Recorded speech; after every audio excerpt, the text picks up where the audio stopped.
Isipan ngayon sa mga senador kung saan galing ang napakalaking yaman ng suspendidong alkalde ng Bamban Tarlac na si Mayor Alice Go.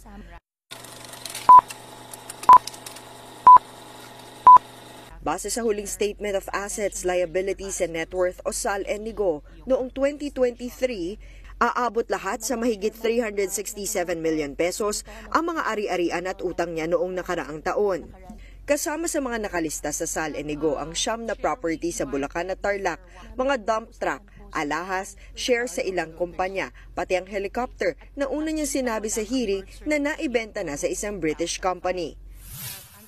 Bukod sa 2023 SAL-N, hawak na rin ng Senado ang kopya ng mga naunang SAL-N ni Go. Kaya ang pinagtataka nila, patila malaki ang pagkakaiba ng mga halaga na nasa SAL-N ng alkalde.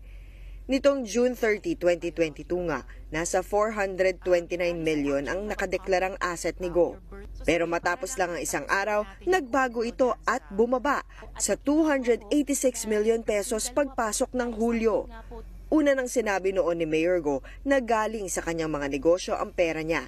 Binibigyan din daw siya lagi ng pera ng kanyang amang may mga negosyo dito sa Pilipinas at sa China. Pero hindi pa rin kumbensido rito ang mga senador. Kahapon, nagsagawa ng executive session ng Senado para talakayin ang mga problema sa Philippine Offshore Gaming Operators o POGO. Dinaluhan ito ng iba't ibang security at intelligence agency ng gobyerno.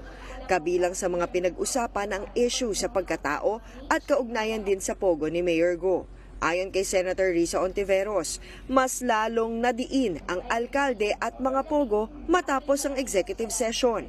Kaya mas nakumbinsi raw sila na hindi talaga tunay na Pilipino si Mayor Go. Lumalabas ang katotohanan hindi sa bibig ni Mayor Alice Go at hindi lamang sa aming puspusang investigasyon, pati po sa mga parallel investigation ng mga ahensya ng gobyerno.